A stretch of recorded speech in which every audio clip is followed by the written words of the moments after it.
자, 중일, 천재, 박. 교과서 쓰는 친구들 교과 정리를 하겠습니다. 진로 탐색을 위한 국어활동 세 가지가 있네요. 자료를 참고하며 읽기, 이타적 디자인으로 사람을 살리다, 공교태, 면담하기, 꿈을 찾아서, 통일성을 갖춘 글쓰기, 꿈이 열리는 글쓰기. 빠르게 보도록 하겠습니다. 빠르게 본다. 바로 본문 지문으로 가도록 하겠습니다. 자, 단원 한눈에 보기 좀 찾아볼까요? 자, 이게 중요한 거네. 자신의 수준에 맞고 흥미를 끄는 책을 선정하여 자료를 참고하며 읽기. 면담하기, 이거 인터뷰하는 거죠? 예. 면담 목적에 맞게 질문 만드는 당연한 거 아닙니까? 그리고 목적에 맞게 질문 준비 면담하기. 통일성을 갖춘 글쓰기. 이거 너무 당연한 거다. 내용 선정해야죠, 자료에서. 그리고 통일성을 갖추자. 이거는 어떻게 하면 통일성을 갖추는지 방법이 있을 겁니다. 다음 페이지. 자료를 참고하며 읽기.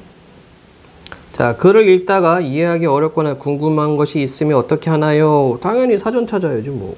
그렇죠? 네. 여기도 그냥 넘어가자. 자, 이렇게 읽다 보면 어떻게 해? 이렇게 읽다 보면은 내용이 기억도 안 나고 정확한 의미를 파악하기가 어렵다. 그러니까 우리 친구들 이제 클리닉 할 때 이렇게 넘어가는 친구들이 많아. 그러니까 이제 줄거리 쓸 때 제대로 못 쓴다. 이렇게 해야죠. 모르는 단어 사전 찾아봐야 되고 다른 책에서 더 알아보도록 하고요. 자, 사진이 있네. 이거 뭐 하는 거지? 집과 멀리 떨어진 곳에서 물을 길어나는 사람. 아이고 힘들겠다. 우리는 편하지 않아요, 그치? 집에서 수도꼭지만 틀면은 물이 콸콸콸 잘 나오고, 찬물도 잘 나오고, 뜨거운 물도 잘 나오고. 우리는 조금 뭐랄까 좀 복 받았다고 해야 되나? 예, 그런 것 같아요. 다음 페이지. 이타적 디자인으로 사람을 살리다. 자, 이때 이타라는 말은 뭐냐면 이는 이익, 타는 타인, 즉 다른 사람에게 이익이 되도록 디자인을 한다는 뜻이 되겠죠. 그래서 사람을 살리다. 자, 이 글은요 먼저 설명문이네. 제재는 이타적 디자인이고, 주제 사회적 약자를 위한 이타적 디자인. 특징 이타적 디자인은 구체적인 사례를 제시하여 독자 이해를 돕고 있다. 야, 왜 이렇게 밥하네? 이 말을 통하여 이타적 디자인의 정신을 강조하고 있다. 자, 이 설명문이기 때문에 글의 짜임은 처음, 중간, 끝으로 이루어져 있고, 자, 사례 제시, 깡통 라디오, 라이프 스트로, 큐드럼 이렇게 되어 있죠. 자, 바로 보겠습니다. 이거 설명문이야, 설명문. 그러면 설명문의 가장 큰 목적은 뭐가 됩니까? 정보 전달이죠. 이해를 목적으로 한다는 얘기다잉. 보자. 현재 활동하는 세계적인 디자이너들에게 존경하는 디자이너가 누구인지 물으면 많은 사람이 빅터 파파넥을 꼽습니다. 빅터 파파넥은 사회적 약자를 돕는 데 디자인이 중요한 역할을 할 수 있다고 생각했습니다. 그래서 세계 곳곳을 다니며 가난한 사람, 장애인, 어린이와 여성, 문맹, 문맹이 뭐예요? 글을 못 읽는 사람들, 문맹 등을 위한 디자인에 힘썼습니다. 이처럼 사회적 약자들에게 쓸모있는 물건을 만드는 일 또는 그렇게 만드는 물건을 이타적 디자인이라고 합니다. 자, 처음 부분에서는 사회적 약자를 돕기 위한 이타적 디자인에 대한 설명. 자, 그러니까 오른쪽에 왼쪽에 보니까 뭐라고 되어 있어요? 모르는 거는 찾아보라는 얘기인가? 모르는 거는 그냥 넘어가지 말고 사전이나 다른 책 또는 요즘은 뭐 인터넷 검색이 잘 되니까 그걸 통해서 확인을 해가면서 읽으란 얘기죠. 중간 1. 화산 폭발로부터 사람을 지켜라. 깡통 라디오. 자, 사례 1 나왔죠? 이타적 디자인의 대표적인 사례로 손꼽히는 것은 빅터 파파넥이 화산 지역 사람들을 위해 만든 깡통 라디오입니다. 1960년대 빅터 파파넥은 국제연합교육과학문화기구에서 진행하는 개발도상국 지원 프로그램에 참가하려고 인도네시아 발리섬을 찾았습니다. 그 당시 인도네시아 발리섬에서는 화산 폭발이 자주 일어나 많은 사람이 목숨을 잃거나 부상을 당하곤 했습니다. 인도네시아를 찾은 파파넥은 발리섬 원주민들이 왜 화산 폭발에 제대로 대처하지 못해 큰 피해를 입을 수밖에 없었는지 깨닫게 되었습니다. 그러니까 경보, 여기 나와 있죠? 재난 경보를 받아야 되는데 그런 장비가 없어요. 자, 우리가 지금 현대사회에서는 어떻습니까? 재난경보 나오면 스마트폰으로 알림이 온단 말이지. 근데 이 60년대의 발리섬의 원주민들은 그런 것도 없죠, 당연히. 그러다 보니까 많은 피해를 당한 겁니다. 자, 또 왼쪽을 볼까요? 발리섬이 어디 있지? 한번 찾아볼까? 이렇게도 다양한 자료를 통해서 좀 이렇게 내용을 풍부하게 가져갈 수가 있겠다. 다음 페이지.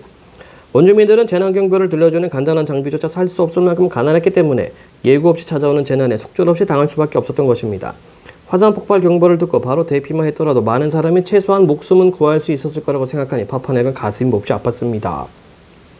라디오를 사서 원주민들에게 나눠주면 어떨까 하는 생각도 했지만 발리섬 원주민 모두에게 보급하기는 돈이 턱없이 모자랐습니다. 또 설령 구호금으로 라디오를 사서 보급한다 하더라도 원주민 마을에는 전기가 들어오지 않아 라디오를 작동할 수 없고 원주민들은 건전지를 사서 쓸 수 있을 만큼 경제적 여유가 없었기 때문에 곧 쓸모없는 물건이 될 것이었습니다. 그러니까 이 부분은 보니 일반적인 라디오가 이 발리섬의 원주민들 사람들한테 별로 도움이 안 되는 이유죠. 파파넥은 이 문제를 해결하리라 마음먹고 원주민들과 함께 이른바 깡통 라디오를 제작합니다. 깡통 라디오는 관광객들이 버리고 간 깡통을 이용해 몸체를 만들었기 때문에 붙은 이름입니다. 자, 여기에 이름 이유가 나와 있네요. 사람들이 버리고 간 깡통으로 만든 라디오. 부품 역시 발림선 여기저기에서 구할 수 있는 간단한 것들을 만들었습니다. 전기배선, 안테나 등이 그대로 드러나 겉모습은 매우 보기 흉했습니다. 그러나 겉모습을 보기 좋게 하려면 제작 비용이 많이 들기 때문에 그대로 뒀습니다. 그가 만든 라디오는 처음 보는 사람을 라디오라고 알아보기도 어려울 만큼 겉모습이 이상했습니다. 왜 그래요? 요거니까 그치? 전기배선과 안테나 등이 그대로 드러나 있기 때문에. 그런데 우리는 그것을 왜 이상하다고 느낄까요? 바로 우리가 가진 디자인에 대한 고정관념 때문입니다. 좋은 디자인은 보기 좋고 아름다워야 한다는 생각이 바로 그것이죠. 파파넥은 디자인에 대한 이러한 고정관념을 다음 같은 말로 뛰어넘습니다. 사물을 아름답게만 만드는 것은 죄악입니다. 사물을 쓸모있게 만드는 것이 바로 디자인이지요. 자, 요게 빅터 파파넥이 생각하는 디자인이네. 사물을 쓸모있게 만드는 것. 이러한 철학은 깡통 라디오를 만드는 데 고스란히 담겼습니다. 이 라디오를 제작하는 데 든 비용은 9센트에 불과했습니다. 500원. 또 파라핀 왁스나 연소가 가능한 쓰레기, 동물의 배설물 등을 에너지원으로 사용함으로써 전기 문제도 해결하였습니다. 파파넥의 아이디어에서 탄생한 깡통 라디오는 수많은 원주민의 목숨을 살릴 수 있었습니다. 오, 대단하군요. 자, 그러니까 왼쪽을 보니까 깡통 라디오 특징 되어 있죠. 관광객들이 버리고 간 깡통을 이용해 몸체를 만들고 부품도 발리섬에서 구할 수 있는 간단한 것들로 만듦. 전기배선, 안테나 등이 그대로 드러나 있음. 그래서 제작 비용이 저렴하다. 그리고 연소가 가능한 쓰레기, 동물의 배설물 등을 에너지원으로 사용하여 전기 문제를 해결함. 유지 비용이 저렴하다. 예, 100원이죠, 100원. 자, 그 다음 생명을 구하는 빨대, 라이프 스트로우. 스트로우가 이제 빨대란 뜻이죠. 두 번째 사례입니다. 이타적 디자인이라는 개념이 생겨난 뒤 후대의 많은 디자이너가 이를 이어받아 가난하고 힘든 사람들을 위해 다양한 제품을 만들어냈습니다. 그 가운데 하나가 바로 라이프 스트로우, 곧 생명을 구하는 빨대입니다. 뜻, 라이프 스트로우의 뜻. 전 세계에서 수억 명의 안전한 물을 구하지 못해 고통받습니다. 우리는 얼마나 다행이에요. 우리는 수돗물 콸콸콸 잘 나오고, 수돗물 먹기 싫으면 편의점에서 이제 생수 마실 수가 있죠. 매해 수백만 명이 오염된 물을 마시고 목숨을 잃기도 합니다. 한 섬유회사의 최고 경영자인 미켈 베스타그 프란스는 어느 날 오염된 물 때문에 여러 가지 질병으로 고통받는 아프리카 사람들의 모습을 보고 큰 충격을 받았습니다. 인간으로서 누릴 수 있는 최소한의 권리조차 보장받지 못하다니 내가 저들을 위해 할 수 있는 일은 없을까? 그는 오염된 물을 마시고 죽어가는 아프리카 사람들을 위해 구호 장비를 만들기로 결심하였습니다. 요게 이제 라이프 스토리를 만들게 된 계기가 되겠네요. 충격받아가지고. 미켈은 자신이 가진 기술과 재료를 활용하여 쓰기 간편하고 가격도 저렴한 휴대용 정수기 디자인했습니다. 그렇게 탄생한 휴대용 정수기 라이프 스트로우는 말 그대로 생명을 구하는 빨대가 되어 세계적인 구호단체들에 공급되었습니다. 라이프 스트로우는 한 사람이 1년 동안 마실 수 있을 만큼 충분한 양을 정수할 수 있고 물속 박테리아와 바이러스를 대부분 제거할 수 있습니다. 이처럼 라이프 스트로우는 값은 싸지만 정수 기능에는 아무 문제가 없는 훌륭한 정수기였습니다. 구호단체들은 라이프 스토리를 부담 없이 구입해 아프리카 사람들에게 보급할 수 있었습니다. 여기 그림이 이렇게 나와 있네요. 이게 라이프 스트로. 직접 이렇게 빨아서 마실 수 있네요. 자, 중간 3, 큐 드럼. 세상에서 가장 아름다운 물통. 아프리카에서 식수를 구하기는 하늘의 별 따기만큼이나 어렵습니다. 한 양동이의 물을 얻으려고 심지어 수십 킬로미터를 걸어가는 경우도 많습니다. 게다가 물통을 양손에 들거나 머리에 이고 그 먼 길을 걸어 돌아와야 하니 얼마나 힘들겠습니까? 그런 고된 일을 아이들이 한다면 그 고통을 이루 말할 수 없을 것입니다. 그 아이들이 그 고된 일을 즐겁고 재미있는 놀이처럼 할 수 있게 해준 디자인이 있습니다. 프레드 핸드릭스라는 사람이 만든 큐 드럼이 바로 그것입니다. 그러니까 이게 큐 드럼이 어떻다? 위에 나와 있는 고된 일을 즐겁고 재미있는 놀이처럼 해줄 수 있는 디자인. 알파벳 Q자를 닮았다고 해서 이렇게 이름 붙은 물통은 손으로 들거나 머리 이지 않고도 운반할 수 있도록 원기둥 모양으로 디자인되었습니다. 아이들은 이 물통을 장난감을 가지고 놀듯 줄로 묶어서 끌고 다닙니다. 먼 거리를 왕복하며 물을 길어 나르는 고된 일도 즐거운 놀이가 될 수 있도록 배려한 디자인입니다. 큐 드럼에는 약 50리터의 물이 많이 들어가네요. 들어가기 때문에 한 사람이 2, 3일 정도 사용할 수 있는 양을 한 번에 담아 옮길 수 있습니다. 이렇게 생겼네. 그래서 Q자, 그렇죠? 뭐 영어 Q처럼 생겨서 큐 드럼 이렇게 얘기를 했네요. 핸드릭스가 이 기막힌 물통을 디자인해 큰 돈을 벌었을 리 만무합니다. 큰 돈 안 벌었다는 얘기죠. 핸드릭스는 자신이 디자인한 물통을 노약자나 어린아이들의 즐겁고 행복한 표정으로 굴리는 것을 보며 기뻐했을 겁니다. 사람들을 이롭게 하려는 목적으로 만든 핸드릭스의 따뜻한 디자인은 우리를 감동하게 만듭니다. 자, 그래서 정리하자면 이렇게 되겠죠. 이타적 디자인의 사례, 깡통 라디오, 라이프 스트로, 큐드럼이 있었고 공통점은 사회적 약자를 돕게 만들고 더 나은 세상을 만들게 만들고 훌륭합니다. 아주 good, 스바라시. 띵하오. 끝부분. 인간을 위한 디자인. 빅터 파파넥은 자신이 쓴 책에서 세계가 안고 있는 환경 문제, 사회 문제에 대해 디자이너도 책임감과 사명감을 느껴야 한다고 주장했습니다. 그는 또 위기에 처한 세계를 살리기 위해 무엇을 디자인할 것인지 고민하고 더 나은 세상을 만드는 일에 동참해야 한다고 힘줘 말했습니다. 값싸고 단순하고 인간의 일상생활과 연결되어 있어야 합니다. 이것은 모두를 위한 디자인의 기본 조건입니다. 자, 디자인의 기본 조건이 뭐라고요? 값싸고 단순하고 일상생활에 연결되어 있어야 되는 것. 그리고 무엇보다 사람에 대한 관심과 사랑이 있어야 합니다. 너무 당연하죠. 관심과 사랑이 없으면 안 되지. 생소하고 낯설었던 이러한 생각이 처음 세상에 알려졌을 때 헛된 생각에 불과하다며 비난하는 사람들도 있었습니다. 그러나 다행히도 현재 파파넥의 생각은 지속 가능한 디자인의 밑거름으로 평가받고 있으며 수많은 후배 디자이너가 그의 숭고한 뜻을 이어가고 있습니다. 좋네요. 자, 그래서 오른쪽 한번 볼까요? 이타적 디자인에 추구하는 정신, 모두를 위한 디자인, 사람에 대한 관심과 사랑, 위기에 처한 세계의 여러 문제에 대한 책임감과 사명감, 디자인을 통해 더 나은 세상을 만드는 것. 역시 대단합니다. 빅터 파파넥. 다음 페이지. 학습활동입니다. 이타적 디자인이란 사회적 약자들에게 쓸모있는 물건을 만드는 일 또는 그렇게 만든 물건.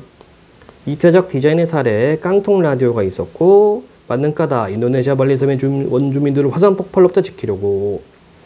그 다음에 라이프 스트로, 오염된 물을 마실 수밖에 없어서 고통받는 사람들을 도우려고. 큐드럼, 무거운 물통을 들고 먼 길을 걸어 돌아야 하는 아이들에게 도움을 주려고. 그래서 놀이처럼 이렇게 물을 옮길 수 있게 한 거죠. 자, 이 글을 읽으면서 어떤 자료를 참고해야 했는지 떠올리면 다음 활동을 해봅시다.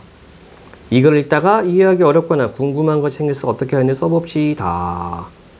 이해하기 어렵거나 궁금한 것은 무엇이었나요? 나는 없는데. 예를 들어서 구글. 뜻, 빅터 파판에 대한 정보 또는 이타적 디자인 또 다른 사례 이런 게 있으면 어떻게 사전을 보는 거죠? 아니면 뭐 인물에 대한 쓴 책을 찾아보거나 도서관 또는 뭐 인터넷 찾아보면 되겠죠.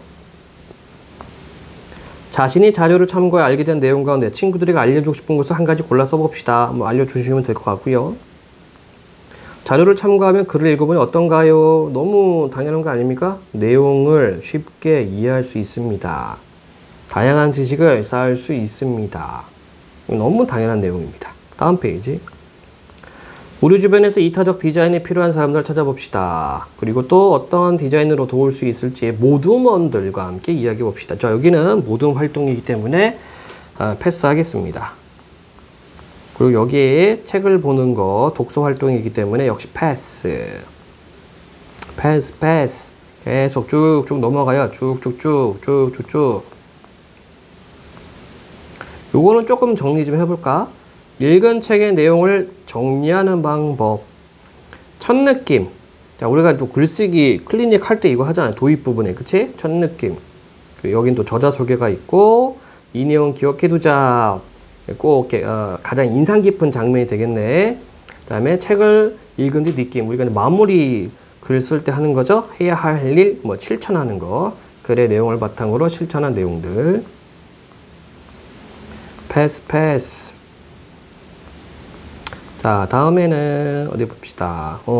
단어를 좀 볼까요? 단어. 문맹. 글을 읽지 못하는 사람을 문맹이라고 하고, 이타. 타인에게 이롭게 하는 게 이타. 연소. 불에 타는 걸 연소라고 그래요. 구호. 사람들을 도와주는 거, 도움을 주는 것을 구호라고 하고, 보급. 사람들한테 지급해 주는 거죠. 나눠주는 것, 보급. 식수. 마실 수 있는 물. 배려. 우리가 항상 얘기하죠. 타인에 대한 존중과 배려. 사명과 난 반드시 그 일을 해야 되겠다라고 하는 마음가짐. 동참하다. 함께 한다는 것. 생소하다. 낯설다가 되겠죠. 낯설다. 다음. 이번엔 면담하기가 되겠습니다. 자, 면담을 하려면 목적에 맞게 질문을 준비해야 되겠다. 그치? 자, 다음은 면담 상황을 나타낸 것입니다. 두 상황을 참고하여 면담이 언제 필요한지 말해봅시다. 이번 봄에는 새로운 작물을 심어보고 싶어요. 해충이 강한 작물에는 무엇이 있나요? 자, 그러니까 조언을 얻고 싶을 때, 정보를 얻고 싶을 때 면담을 하죠.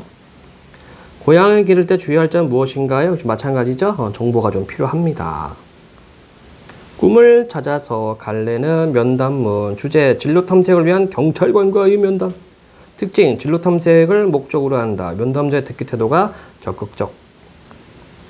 지원이는 요즘 경찰관이라는 직업에 관심 많습니다. 경찰관에 관한 정보를 얻으려고 인터넷을 검색하고 책도 찾아보았지만 만족스럽지 않았습니다. 그래서 직접 경찰관을 만나 궁금한 점을 알아보고 싶었습니다. 이게 목적이 되겠다. 목적. 그쵸? 마침 친구 이모가 경찰관이라는 이야기를 듣고 그분께 면담을 요청하여 만나 뵙게 되었습니다. 안녕하세요. 저는 중학교 1학년 김지원입니다. 자기소개. 바쁘실 때 시간 내주셔서 감사합니다. 첫인사. 안녕하세요. 나는 땡 파출소에서 근무하는 윤 경장이에요. 경장이면은 282세계. 만나서 반가워요. 저 말씀하신 내용을 빠뜨릴까봐 그러는데요. 대화를 녹음해도 될까요? 이렇게 양해 글을 구해야 돼. 아, 그럼요. 녹음해도 괜찮아요. 네, 감사합니다. 저는 드라마와 영화에서 범인을 잡는 경찰관을 보고 멋지다고 생각했어요. 자, 관심을 갖게 된 계기죠.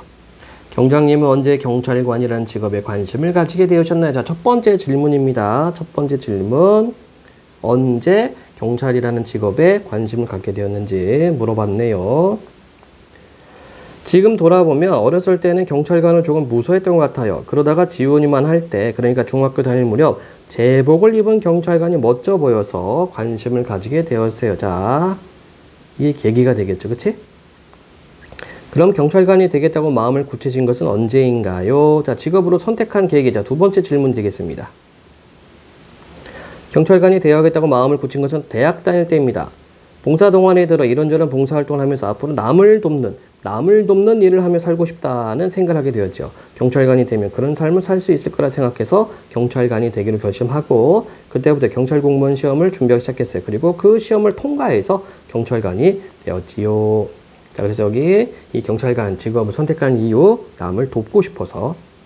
네, 그러셨군요. 경장님은 주로 어떤 일을 하는지 궁금합니다. 자, 질문 세 번째 질문이 되겠죠. 어떤 일을 하는지. 나는 파출소에서 여러 가지 일을 하고 있어요. 가장 많이 하는 일은 담당 구역 순찰이죠. 우리 파출소 담당 구역 안에 있는 학교 주변, 주택가나 상가, 그리고 공원 등을 매일 돌아봐요. 범죄가 자주 일어나는 곳은 특히 주위에서 꼼꼼히 살핍니다. 또 교통 정리도 하고 사고 처리도 하지요. 피해 신고, 실종 신고 등이 들어오면 그것도 처리해요. 자, 여기서는 이제 하는 일, 경찰로서 하는 일이 되겠네. 저는 범죄자를 잡는 일이 경찰관의 주된 업무인 줄 알았는데 그렇지 않네요. 자, 그러니까 여기 새로운 사실을 알게 되었죠. 새로운 사실을 알게 되었습니다. 물론 국민의 생활 안전을 지키는 일이 우리 업무니까 가끔은 범죄 현장에 출동하여 범죄자를 쫓기도 합니다. 그런데 범죄자를 잡는 일은 주로 형사가 하죠. 파출소에서 근무하는 경찰관들은 사건 신고가 들어오면 현장에 제일 먼저 출동해 기본적 조사를 하고 형사들이 범인을 잡을 수 있도록 돕습니다. 자, 여기는 이제 형사와 파출소 경찰관들의 업무가 일이 구분되어 있네. 그치? 네, 이렇게 판단하면 되겠습니다. 구분하면 되겠습니다. 그럼 형사는 파출소에서 근무하는 경찰관과 어떻게 다른가요? 질문사. 형사에 대한 질문이네. 범죄를 수사하고 범인을 체포하는 일을 하는 경찰관은 형사라고 해요. 형사는 경찰서 형사과나 수사과에 소속되어 있는데 사건을 수사할 때 신분을 숨기려고 제복 대신 사복을 입어요. 파출소 경찰관이 범죄와 관련된 일을 하지 않은 것은 아니지만 범죄 수사나 범인 체포와 같은 일은 주로 형사가 해요. 자, 그래서 여기 파출소 근무 경찰관이 하는 일, 사건 현장에 제일 먼저 출동, 기본적 조사하고 형사들이 범인을 잡을 수 있도록 돕습니다. 형사가 하는 일, 범인을 수사하고 범인을 체포. 이제 분명히 알았습니다. 면담을 준비하면서 알아봤더니 범죄 분석 요원이나 경찰 특공대처럼 제가 잘 모르는 특수한 일을 하는 경찰관도 많더라고요. 이렇게 특수한 일을 하는 경찰관에 관해 알려주세요. 자, 질문 5. 좋은 질문입니다. 준비 많이 했네요. 특수한 일을 하는 경찰관은 분야별로 다양한데 몇 가지만 말해볼게요. 사이버 범죄를 예방하고 수사하는 사이버 범죄 수사관, 테러 사건 예방과 진압, 그리고 인질 사건 진압과 인질 구출 등 일을 하는 경찰 특공대, 범죄 유형과 범죄자의 심리 행동을 분석하는 범죄 분석 요원, 국제 범죄와 관련한 정보를 수집하고 대책을 마련하는 국제 범죄 전문가 등을 꼽을 수 있어요. 그러니까 특수한 일을 하는 경찰관들. 아까 경장님은 경찰 공무원 시험을 거쳐 경찰관이 되었다고 하셨는데요. 그 시험에 관해서 설명해 주세요. 자, 추가 질문이죠. 앞서서 했었던 내용을 듣고 어떤 시험을 봐야 되는지. 내가 본 경찰 공무원 시험은 필기시험, 신체 체력 검사, 적성 검사, 면접 시험 등으로 되어 있어요. 시험을 통과하기가 쉽지 않겠군요. 공부도 열심히 하고 체력 단련도 꾸준히 해야겠네요. 그래요. 할 수 있다는 생각으로 열심히 준비하면 경찰관이 될 수 있을 거예요. 그럼 좋은 경찰관이 되려면 어떤 것들을 갖춰야 될까요? 질문 6. 우선 법과 사회 전반에 관한 폭넓은 지식을 갖춰야 해요. 수사를 해야 하는 경우가 많으니까 판단력과 추리력이 뛰어나면 더 좋겠죠? 그러나 정말 중요한 것은 봉사하려는 마음가짐이라고 생각해요. 그리고 경찰 일에 관한 사명감과 자부심도 중요합니다. 그래야 힘들어도 견딜 수 있고 즐겁게 일할 수 있어요. 그렇군요. 그럼 경찰관이 되려면 어떤 것들이 필요한지 잘 알게 되었습니다. 이쪽이 아니구나. 줄 잘못 쳤어요. 마지막 질문인데요. 경장님께서는 일하면서 어떤 때 힘들고 어떨 때 보람을 느끼시나요? 질문 8. 마지막 질문. 글쎄요. 힘든 때가 많지만 하나만 이야기해 볼까요? 법을 어겨놓고도 오히려 큰 소리를 치는 사람은 상대할 때 아주 힘들어요. 그렇지만 보람을 느끼는 때가 훨씬 더 많습니다. 예를 들면 제 예시인이 이런 일이 있었어요. 몇 년 전 민원실에서 근무할 때 부모님을 찾아달라는 부탁을 받은 적이 있어요. 어릴 때 부모님과 헤어져 외롭게 살아온 분이었어요. 그분의 눈빛이 얼마나 간절한지 가만히 있을 수 없었어요. 내 가족을 찾는 마음으로 열심히 뛰어다녔습니다. 결국 그분의 부모님을 찾았지요. 수십 년 만에 만나 부둥켜 안고 우는 그 가족을 보면서 경찰관이 된 것에 큰 보람을 느꼈어요. 말씀을 들으니 경찰관이 더 멋져 보이고 경찰관이 되고 싶은 마음이 더 커졌습니다. 사실 이전에는 공부만 열심히 하면 경찰관이 될 수 있을 거라고 생각했는데 경장님의 말씀을 듣고 나니 능력만큼이나 마음가짐도 중요하다는 사실을 깨달았어요. 여러 가지 질문에 자세히 답해 주셔서 감사합니다. 자, 그래서 정리하자면 면담 대상자가 일을 하면서 느낀 거 있었죠? 그러니까 언제 힘들고 언제 보람이 있느냐. 앞에 있는 부분은 힘든 부분, 그리고 뒤에 있는 부분은 보람을 느꼈었던 부분. 사례를 들어서 제시를 해줬습니다. 학습활동. 다음은 지원이가 쓴 면담 기록지. 면담 내용을 생각하며 빈칸을 채워봅시다. 일시, 언제, 장소, 파출소, 면담 대상자 윤경장, 면담자 김지원, 질문. 경찰관이라는 직업을 선택한 까닭, 남을 돕는 일을 하고 싶어서. 주로 하는 일, 담당 구역 순찰, 교통정리, 사고처리, 각종 피해신고, 실종신고 처리. 특수한 일을 하는 경찰, 사이버 범죄 수사관, 경찰 특공대, 범죄 분석요원, 국제범죄 전문가. 경찰 공무원 시험, 필기시험, 신체 체력검사, 적성검사, 면접시험. 좋은 경찰관이 되기 위해 갖춰야 할 것들, 법과 사회 전반에 관한 폭넓은 지식, 판단력과 추리력, 제일 중요한 것, 봉사하려는 마음가짐. 경찰 일에 관한 사명감과 자부심. 힘든 때와 보람 느낄 때, 힘든 때, 법을 어기고도 오히려 큰 소리를 치는 사람들 상대할 때, 보람 느낄 때, 어릴 때 헤어진 부모님을 찾는 사람처럼 힘든 상황에 처한 사람들에게 도움을 줄 때. 자, 여기가 뭐 이렇게 요약이 되어 있죠? 네. 목표 학습 1. 다음 활동을 통해 면담 목적에 맞게 질문을 만드는 방법을 알아봅시다. 다음은 지원이가 면담 질문을 만들면서 기록한 내용입니다. 지원이의 면담 목적을 쓰고 지원이가 질문을 삭제하거나 추가한 까닭이 뭘지 생각해 봅시다. 자, 지원이의 면담 목적은 경찰관이라는 직업에 관한 진로 탐색이었죠. 그래서 하나, 둘, 셋, 넷, 다섯, 여섯, 일곱, 8개를 이렇게 했었는데 지금 지운 게 있네. 경찰관들끼리만 쓴 암호 이건 지웠습니다. 경찰관 마스코트 이것도 지웠습니다. 경찰관이 주인공 영화 제일 좋아하는 영화도 지웠습니다. 그러니까 자기가 묻고 싶은 것과 관계가 없기 때문에 지웠죠. 그리고 추가 질문. 자, 그러면 삭제하거나 추가한 까닭. 질문이 진로 탐색이라는 면담 목적에 맞지 않기 때문에 삭제. 면담 목적을 달성하기 위해 질문이 더 필요하기 때문에 추가. 그리고 경찰관이라는 직업에 관해 좀 더 자세히 알아보기 위해서 추가. 다음, 지원이가 학교폭력 예방을 주제로 하여 보고서를 쓰려고 경찰관과 면담한다면 어떤 질문을 할 수 있을지 써봅시다. 자, 학교폭력 예방이죠. 그러니까 요거죠. 어떤 행동이나 말이 학교폭력이 될 수 있을까? 학교폭력을 당했을 때 가장 먼저 어떻게 해야 되는가? 학교 밖에서 학교폭력이 일어나는 것을 봤을 때 어떻게 해야 되나? 학교폭력을 당했을 때 도움을 요청할 수 있는 기관. 이런 것들을 질문을 할 수 있을 것 같습니다. 다음 페이지. 자, 진로 탐색을 목적으로 면담. 자, 이쪽 부분은 이제 모둠 활동이기 때문에 패스하도록 하겠습니다. 패스. 넘어가고. 자, 요거 우리가 좀 짚고 가야 돼요. 면담할 때 조심할 점, 유의할 점. 면담 내용을 녹음하거나 면담 상황을 촬영하려면 미리 허락을 받는다. 당연한 거죠. 면담 대상자가 알아듣기 쉽게 목소리의 크기와 말의 빠르기를 조절한다. 당연하죠. 질문을 던지는데 너무 막 빨리 말하거나 좀 발음이 막 뭉개지면은, 그렇죠? 제대로 된 답변을 듣기가 어렵죠. 당연히 예의를 지켜야 되죠. 면담 대상자의 말을 간략하게 기록한다. 그렇지? 그래야지 나중에 정리를 할 수가 있죠.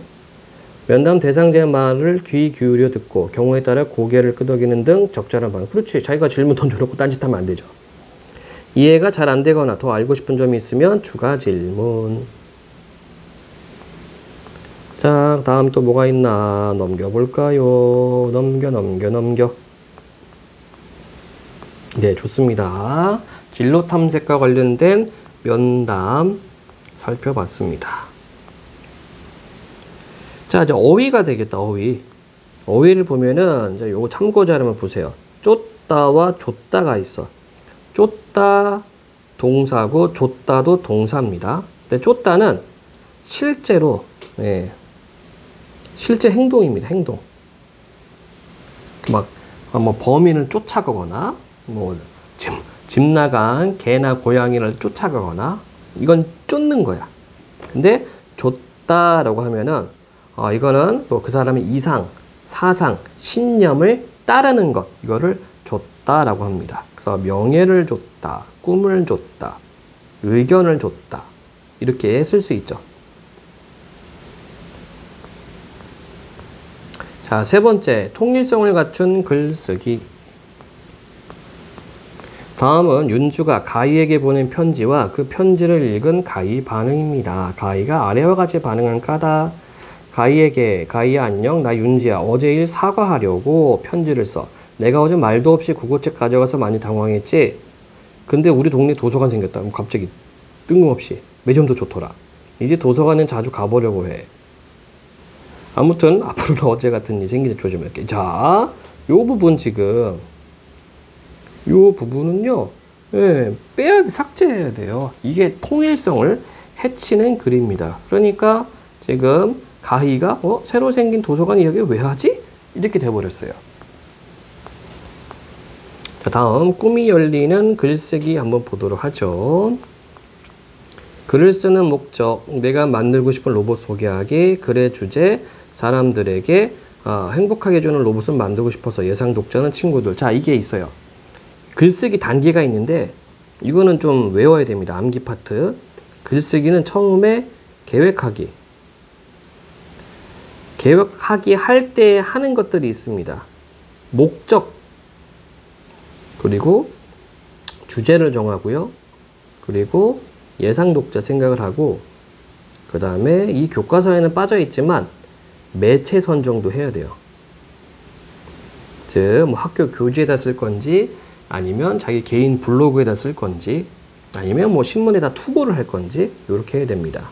이게 계획하기고, 두 번째. 자, 계획하기를 했으면 이제 뭐 해야 됩니까? 자료 수집을 해야 되겠죠.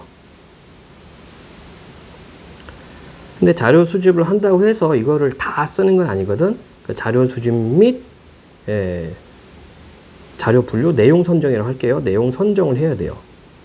모든 자료를 다 쓰는 거 아니야. 그 중에서 필요한 것만 쓰는 겁니다. 그 다음은 뭐 합니까? 개요 짜기.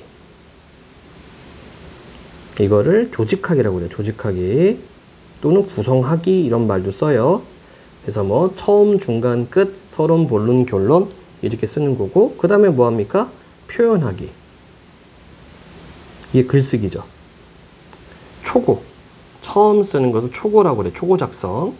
그 다음에 끝나는 것이 아니라 자기가 썼던 글을 다시 확인해야 돼요. 그거를 고쳐쓰기라고 그래요. 고쳐쓰기. 이것을 퇴고라는 말을 써요. 그래서 이 5단계를 거칩니다. 글쓰기는. 요 단계는 여러분들이 머릿속에 담아둬야 된다. 너무 당연한 내용들이기 때문에. 자, 그래서 계획하기 단계에서 이 정화가 글쓰기 과정인데, 계획할 때 글을 쓰는 목적, 자기가 만들고 싶은 로봇을 소개한대요. 주제, 사람들을 행복하게 해주는 로봇을 만들고 싶대요. 예상 독자는 친구들. 그럼 여기는 지금 매체가 지금 빠져 있는 겁니다. 나는 로봇에 관심이 많아서 로봇에 관한 책을 여러 권 읽었어. 진로도 로봇과 관련된 쪽으로 생각하고 있어. 내가 만들고 싶은 로봇을 소개하는 글을 써봐야지. 이게 목적이죠? 내가 만들고 싶은 로봇은 사람들을 행복하게 해준 로봇이야. 이게 주제. 이것을 주제로 해야 되겠어. 내가 만들고 싶은 로봇을 친구들에게 소개하고 싶어. 예상 독자. 친구들이 읽을 글이니까 친구들이 이해하기 쉽게 써야지. 그러니까 예상 독자에 대한 수준도 고려를 하는 겁니다. 자, 그래서 여러분들 이거 기억을 해야 돼요. 이게 계획하기입니다. 계획하기. 계획하기 단계에서 할 것은 뭐다? 주제, 목적, 독자. 자, 그러면 이제 내용 생성해야죠. 바로 내용 생성할 때 뭘 해야 됩니까? 이제 자료 수집도 해야 되고, 수집한 자료를 다 쓰는 것이 아니고 그 중에서 자료 선정도 해야 됩니다.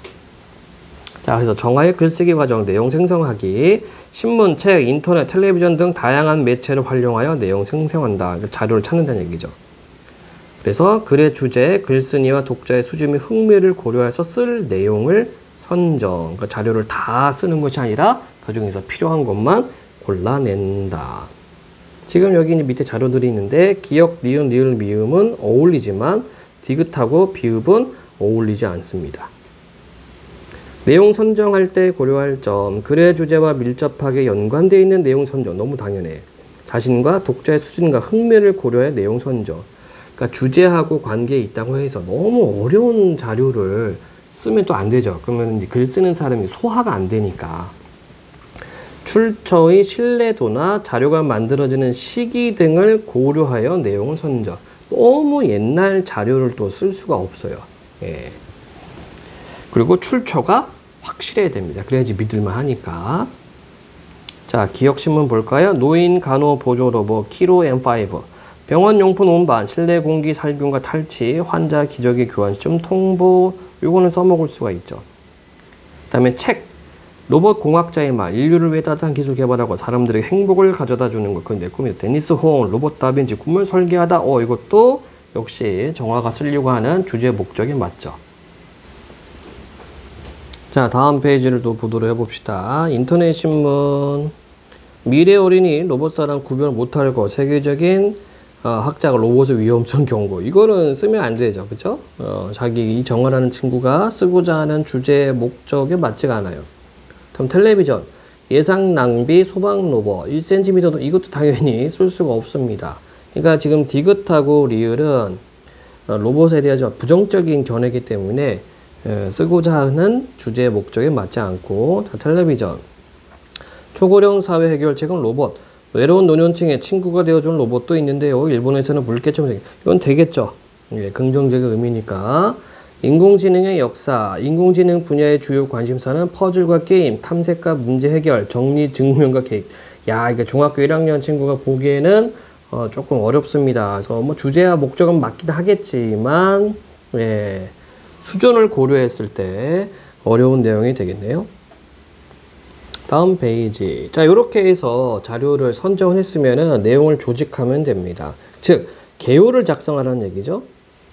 자, 개요를 작성했을 때 지금 처음, 중간, 끝 이렇게 되네. 아마 이제 설명문 방식의 글을 쓰려고 하는 것 같아요. 그래서 주제, 사람들을 행복하게 만들어준 로봇을 만들고 싶다. 처음 부분에는 로봇에 관심을 가지게 된 계기.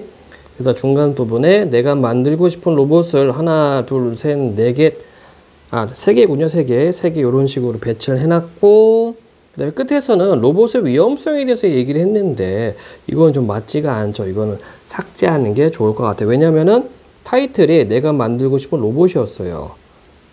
소방 로봇, 기존의 소방 로봇보다 더 나은 소방 로봇을 만들고 싶다는 내용을 쓸 때 자료 리뷰를 활용하면 좋겠어. 이렇게 해놨고, 반려동물 로봇, 자료 미움을 보여주며 기존의 반려동물 로봇보다 실제 동물에 더 가까운 반려동물 로봇을 만들고 싶다고 써야지.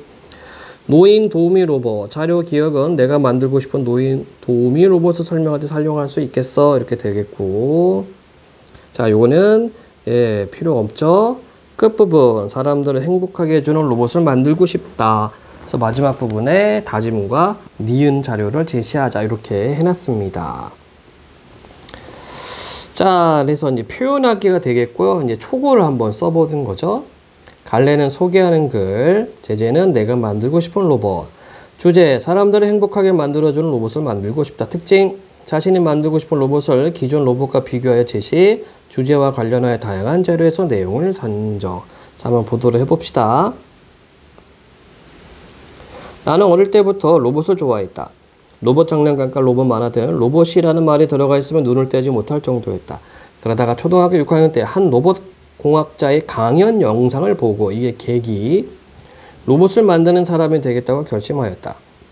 몸이 불편한 사람을 보살피거나 재난 현장에서 인간의 생명을 구하는 등 사람들을 돕는 로봇을 만든다는 것이 굉장히 멋진 일이라고 생각했기 때문이다. 이게 이제 이유가 되겠죠. 그렇죠? 그때부터 로봇에 관한 책을 찾아 읽으며 내 나름대로 공부를 하다 보니 새로운 로봇 몇 가지를 만들고 싶은 마음이 들었다. 그 가운데 세 가지를 소개하려고 한다. 여기까지가 첫 번째 부분이 되고 로봇에 관심을 가지게 된 계기에 대해서 설명을 했습니다. 내가 만들고 싶은 로봇 가운데 하나는 불이 났을 때 활약할 수 있는 소방 로봇이다. 첫 번째 로봇은 소방 로봇. 현재에도 화재 현장에서 소방관의 일을 대신하려고 만들어진 무인 방수 로봇이나 화재 정찰 로봇이 있지만 실제로는 거의 사용되지 않는다. 화재 현장에서 불 끄는 일을 제대로 하려면 재빨리 움직여야 하는데 무인 방수 로봇은 그러지 못하기 때문에 사용할 수 없다고 한다.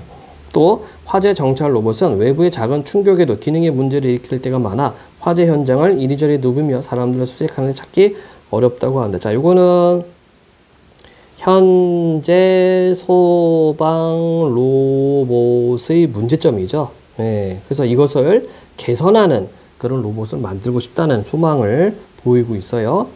그래서 나는 어떤 환경에서도 빠르고 정확하게 움직여서 불을 끄고 사람을 찾아 구하는 소방 로봇을 만들고 싶다. 자, 다음 내용. 그리고 두 번째 만들고 싶은 거죠. 반려동물 로봇도 만들고 싶다. 나는 고양이 털이 피부에 닿으면 너무 가려워서 고양이를 키우고 싶어도 키우지 못한다. 반려동물 로봇을 만들면 나처럼 반려동물 키우기 어려운 사람들에게 도움을 줄 수 있을 것이다. 자, 여기는 자기 경험을 썼어요. 그쵸? 나는 고양이 좀 만지고 싶은데, 고양이 키우고 싶은데, 고양이 털에 알러지가 있어요. 예. 그런 사람들을 위해서 만들고 싶다는 얘기고, 이미 우리나라에서는 강아지 로봇이 만들어졌고, 일본에서는 사람이 쓰다듬어 주면 반응을 하는 물개 로봇도 만들어졌다고 한다. 그러나 나는 이것들보다 실제 반려동물에 훨씬 더 가까운 로봇을 만들고 싶다. 겉모습에 실제 반려동물과 비슷할 뿐만 아니라 주인의 마음을 읽을 줄 알고 그 마음에 맞춰 행동할 수 있는 로봇을 만들어 사람들을 기쁘게 하고 싶다. 물론 털이 있는 동물을 키우기 어려우면 열대어나 이구아나처럼 털이 없는 반려동물을 키워도 된다. 자, 근데 얘는 어때요? 갑자기 열대어, 갑자기 이구아나야. 그래서 얘는 나중에 고쳐쓰기 할 때 삭제를 해야 될 것 같아요. 마지막으로 내가 만들고 싶은 로봇은 노인을 도와주는 세 번째 노인 도우미 로봇이다. 평소에 우리 할머니처럼 몸이 불편한 어르신을 보며 항상 그분들 곁에서 건강을 관리해주는 로봇이 있으면 얼마나 좋을까 하는 생각을 했었다. 이것도 자기 경험이죠. 그쵸? 예. 현재 개발되어 있는 노인 간호 보조 로봇보다 훨씬 더 기능이 다양하고 성능이 뛰어난 로봇 도우미 로봇을 만들고 싶다. 노인의 건강 상태를 점검하여 의사에게 전달해주고 경우에 따라 간단한 치료까지 할 수 있는 로봇 말이다. 구체적으로 무엇을 만들고 싶은지 얘기했습니다. 자, 이제 끝부분이죠. 여기까지가 중간이고 자기가 만들고 싶어하는 로봇 3가지 소방, 반려, 노인 도우미 로봇 이렇게 3가지를 소개했습니다. 지금까지 내가 만들고 싶은 로봇에 관해 써보았다. 이런 로봇들이 만들어진다면 사람들의 삶은 지금보다 훨씬 행복해질 거라고 생각한다. 한 로봇공학자는 자 이거 인용을 하고 있다. 직접 인용. 큰 따옴표가 있죠. 인류를 위한 따뜻한 기술을 개발하고 사람들의 행복을 가져다 주는 것, 그것이 나의 꿈이다 라고 하였다. 나도 사람들을 기쁘게 만드는 따뜻한 기술로 많은 사람에게 행복을 가져다 주는 로봇을 꼭 만들 것이다. 이렇게 했습니다. 자, 이제 초보기 때문에 이제 고쳐쓰기 할 때 고려를 해야 돼요. 그래서 고쳐쓰기 할 때 고려할 점은 주제가 분명하게 드러나 있는가, 주제에서 벗어난 문단이나 문장은 없는가. 아까 있었죠. 글이 짜임새가 있고 내용의 흐름이 자연스러운가, 문장 호응, 맞춤법, 띄어쓰기가 알맞은가, 이런 것들을 따져야 되겠습니다.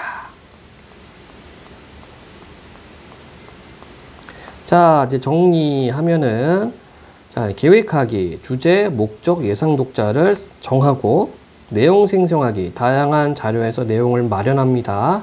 근데 아까 얘기했죠? 이걸 다 쓰는 것이 아니라 그런 자료를 다 쓰는 것이 아니고 글의 주제와 자신의 수준과 흥미 등을 고려해서 적절한 내용을 선정해야죠.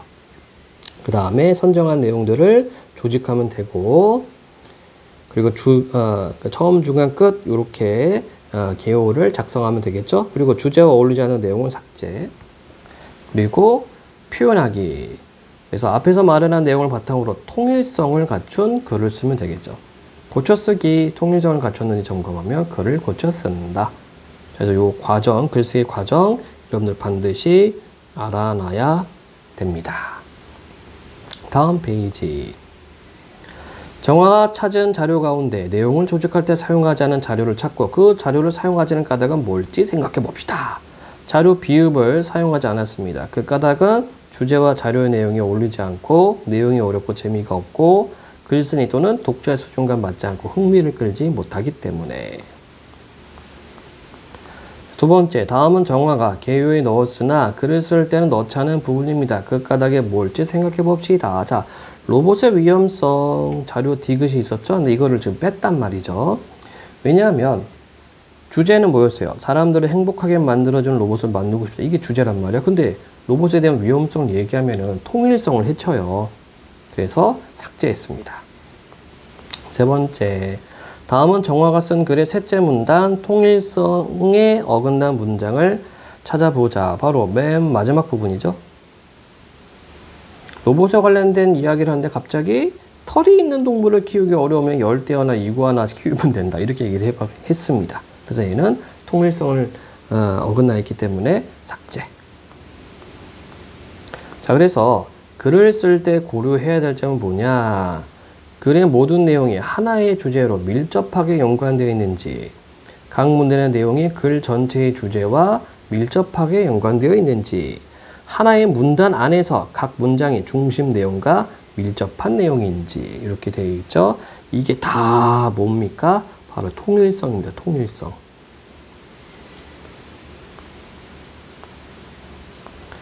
자, 그 다음 여기에는 이제 모둠 활동이 되겠네요. 자기가 직접 써보는 거네. 그래서 글쓰기 계획은 뭐가 필요하다? 목적, 주제, 독자가 필요하다.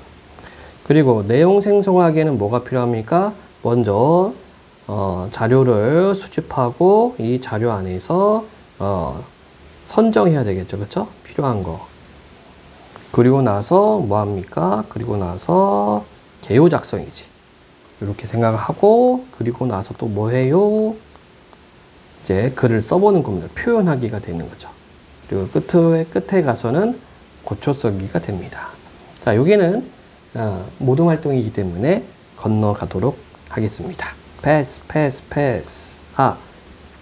요거 우리가 좀 따져야 되겠네. 고쳐 쓰기 할 때 평가하는 거는 요렇게 들어가는 거예요. 먼저 전체 글 수준에서 글의 목적에 맞게 썼는지, 주제에서 벗어난 내용은 없는지, 독자의 관심과 수준은 고려했는지, 그 다음에 문단 수준, 문단에 중심 생각이 들어있는지, 뒷받침하는 문장이 중심 문장과 관련이 있는지, 그 다음에 문장 수준, 어법에 어긋난 표현은 없는지, 문장 의미가 모호하지는 않는지, 그 다음에 단어 수준, 의미가 분명하지 않거나 부적절한 단어는 없는가, 불필요한 단어는 없는가. 그래서 고쳐쓰기 할 때는 크게 글 수준에서 문단, 문장, 단어 수준, 형태 이렇게 이 순서로 살펴봐야 돼요. 물론 전체적으로 보면서 여기 왔다 갔다 할 수는 있지만 전체적인 흐름은 이런 순서가 되겠습니다. 그래서 이거 여러분들 꼭 기억을 해놔야 됩니다. 패스, 소단원 넘기겠습니다. 생활 속 실천 넘기겠습니다. 이 부분 넘어가고요. 우리가 좀 볼만한 내용이 뭐가 있나. 여기 다 모동활동이네요. 예, 패스, 패스, 패스. 단원의 마무리. 자료를 참고하며 읽기, 자료를 참고하며 읽기 효과. 글을 읽다가 이해하기 어렵거나 궁금한 것이 있으면 다양한 자료를 참고할 수 있다. 자료를 참고하며 읽으면 배경 지식을 넓힐 수 있고 글을 좀 더 쉽게 이해할 수 있다. 면담하기. 자, 면담 과정이 있었죠? 면담할 때 고려할 점, 목적에 맞는가, 예의에 어긋나지 않는가. 자, 그 다음 통일성. 통일성의 의미는 글의 여러 내용이 하나의 주제를 중심으로 밀접하게 연관되는가. 그래서 통일성을 갖춘 글쓰기를 할 때는 각 문단이 글 전체의 주제와 밀접하게 관련되도록 쓰고 각 문단은 중심 문장 그리고 뒷받침 문장 관계에 밀접하게 연결되어 있는지를 따지면 되겠습니다. 그 다음에 또 우리가 살펴볼 내용이 더 읽어보기가 있네요. 갈팡진팡 내 마음이 자꾸 변해요. 수필이 되겠네. 제재는 자신의 마음 살피기. 주제. 진로를 결정하기에 앞서 자신의 마음을 살피는 거 중요하다. 특징. 학생 고민에 관해 조언을 해주고 있고 다정한 말투로 자신의 생각을 전달하고 있고 그래서 친근한 느낌. 꿈이 바뀐 학생들의 사례 제시했고요. 식물을 키워본 경험에 빗대어 자신의 마음을 돌보는 일이 필요함을 제시. 모죽에 비대어. 모죽. 학생들의 성장 가능성을 이야기한다. 한번 볼까요? 이제 수필입니다. 수필. 그렇지 않은 사람도 있지만 대부분 어떤 일을 하며 살고 싶다. 어떤 사람이 되고 싶다 하는 꿈을 가지고 있습니다. 하고 싶은 것, 되고 싶은 것이 우리가 우리의 삶과 관련하여 꾸는 꿈의 내용입니다. 요거. 그런데 그 꿈은 대체로 자꾸 변합니다. 얼마 전에 만난 학생들을 예로 들어 꿈이 자꾸 변한다는 것에 대해 말해보겠습니다. 과학자가 되고 싶은 꿈을 가진 두 학생 정재와 형민이가 있었습니다. 과학자의 꿈을 가진 사람들이라 시간만 나면 실험실에 들러서 이것저것 실험을 하고 따로 과학책을 사서 꾸준히 공부했습니다. 정재는 과학 관련 학과에 진학하였습니다만 지금은 대기업 취직 준비를 하고 있습니다. 대학에 가서 꿈이 변한 거지요. 함께 과학자의 꿈을 꾸던 형민이는 갑자기 음악을 가르치는 일을 하고 싶어져서 음악 교사가 되기로 하였습니다. 꿈이 바뀐 거지요. 그래서 지금은 교육대학 음악과에서 음악 공부를 하고 있습니다. 100살의 우리 인생을 하루에 대입해 보면 보통 만 13세에서 만 18세 때까지를 뜻하는 청소년기는 어림잡아 새벽 3시에서 4시 사이에 해당합니다. 정말 이른 시간이지요. 자, 여기 지금 유추하고 있죠? 빗대어서 표현하고 있네. 상황을. 이처럼 이른 때에 벌써 앞으로 어떤 일을 하면서 어떤 삶을 살아갈 것인지 진로를 결정하라고 하는 것은 무리한 일입니다. 그래서 나는 여러분에게 진로를 결정하려 애쓰지 말고 자신의 꿈을 찾고 키우는 일에 힘을 쏟기를 원합니다. 그렇죠?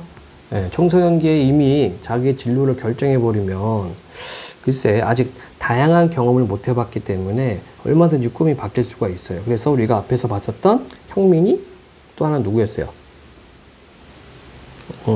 정재, 그쵸? 정재와 형민이 같은 경우는 여러 가지 경험을 하다 보니까 자기의 꿈이 바뀐 경우죠.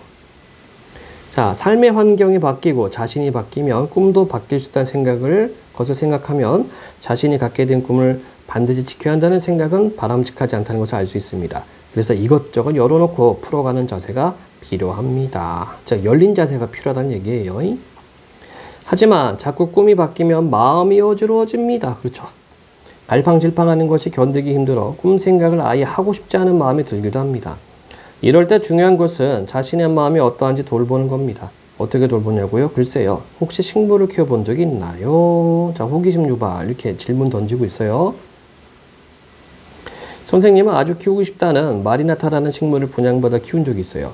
일주일에 한 번만 물을 주면 끝이라고 해서 일주일에 한 번 물을 주고는 끝 했지요. 그랬더니 언젠가부터 잎이 하나둘 떨어지더니 비실비실 죽어가더군요.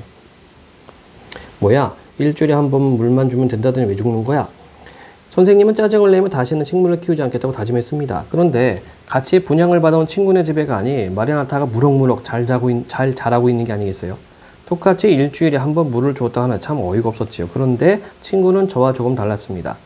화분을 볕이 드는 곳에 두었다가 거실로 옮기기도 하고 습기가 많은 날과 적은 날은 잎과 흙의 상태를 잘 관찰해서 달리 물을 주었다고 하더군요. 자, 약간 정성이죠. 선생님은 친구의 말을 듣고 크게 반성했죠. 식물을 키우는 일이 그저 물을 주고 끝내는 게 아니라 식물이 어떠한지 잘 관찰하고 돌봐야 하는 것이구나 하고요. 우리 마음도 그런 것 같아요. 자, 유추했어요. 식물 키우는 일과 우리가 마음을 가꾸는 게 거의 같다. 그저 시간이 흐르는 대로 아무 생각 없이 두었다가는 나는 어떤 사람이지 지금 뭘 하고 있지 하는 혼란에 빠지기 쉽지요. 그러다 보면 자신이 뭘 원하는지 어떤 걸 좋아하는지 알기 힘들 뿐만 아니라 마음을 키우는 일도 점점 어려워지지요. 내 삶에서 제일 중요한 게 무엇인지 선택하기도 두려워지고요. 무슨 일 해도 왠지 불안해지고 급기야는 남의 말에 쉽게 흔들려 자신과 어울리지 않는 엉뚱한 방향으로 나아가게 되기도 합니다. 자, 이걸 한자성어로 부화뇌동이라고 해요. 귀가 얇은 사람들 부화뇌동. 대중매체에서 화려한 연예인을 보면 연예인이 되는 꿈을 꾸고 좋아하는 선생님을 만나면 교사가 되는 꿈을 꾸면서 갈팡질팡 흔들리게 되는 거지요. 즉 자신의 어떤 마음을 돌보지 않을 때 이렇게 된다는 얘기네. 이렇게 흔들리지 않기 위해서 나에 대한 생각을 꼭 해야 하는 것이랍니다. 지금 내 마음을 잘 들여다보는 것이지요. 내 마음을 관찰하면서 평소에 내가 제일 소중하게 생각하는 것은 무엇인지, 내가 하고 싶은 것은 무엇인지를 생각해 보세요. 하고 싶은 일이 한 가지인 경우는 거의 없어요. 그러니 우선순위를 생각해 보면서 종이에 한 가지씩 적은 다음 덜 중요한 것부터 지워가는 거예요. 그러다 보면 끝까지 남아있는 것들이 있을 겁니다. 아마 자신이 진짜 원하는 것, 진짜 소중하게 여기는 사람, 정말 이루고 싶은 일 등이 남을 겁니다. 그게 자신이 끝까지 지녀야 할 것들이지요. 오, 방법을 좀 알려줬죠? 혹시 모죽 이야기를 들어본 적이 있나요? 호기심 유발. 이야기에 따르면 모죽은 씨를 뿌리고 5년 동안은 싹이 나지 않는다고 해요. 5년이 지나야 비로소 손가락만한 죽순이 돋고 어느 날 갑자기 하루에 80cm씩 6주 동안 쑥쑥 자라 그 키가 30m 이상에 이른다고 하네요. 어마무시하네. 이 이야기 속의 대나무는 5년 동안 도대체 무엇을 한 걸까요? 아무 변화도 보이지 않던 시간 동안 모죽은 사방으로 10리가 넘도록 뿌리를 뻗어 단단하게 자리를 만들어 놓는다고 합니다. 즉 성장을 위해 뿌리를 내린다. 그 가느다란 몸이 높이 성장한 뒤 비바람에도 뽑혀나가지 않도록 기초를 다지고 있었던 거지요. 5년 동안 아래로 뿌리를 내리며 준비하다가 때가 되면 급속히 성장하면서 자신을 당당하게 드러내는 모습 멋지지 않나요? 내 모습을 가만히 들여다보세요. 자, 독자들에게 권하는 것. 하루에 70cm를 도약하기 위해 지금 땅에 뿌리를 내리고 있는 모죽의 모습일지도 몰라요. 저 비유하고 있죠? 우리도 이렇듯 아무 변화가 없고 답답하게 있는 듯 하지만 그저 멈춰있는 존재가 아니에요. 가만히 있는 것 같지만 자신도 모르게 도약을 위해 가만히 뿌리를 내리고 있지요. 이제 내 마음을 잘 살펴보세요. 내 마음이 어디로 가고 있는지, 내 마음이 무엇을 원하는지 급하게 찾지 말고 다른 사람의 잣대에 흔들리지 말고 말이지요. 눈에 보이지 않는다고 해서 그 뿌리 내리기를 멈추고 있지는 않은지도 살펴보아야 합니다. 자, 그래서 지금 여러분들이 이렇게 공부를 하는 것도 당장 성과가 나오지 않는다고 하더라도 모죽처럼 지금 뿌리 내리기를 하고 있다는 얘기가 되겠네. 그렇죠? 더 읽어보고 여기가 끝이군요. 자, 이렇게 해서 1단원 내용 마무리하도록 하겠습니다. 끝!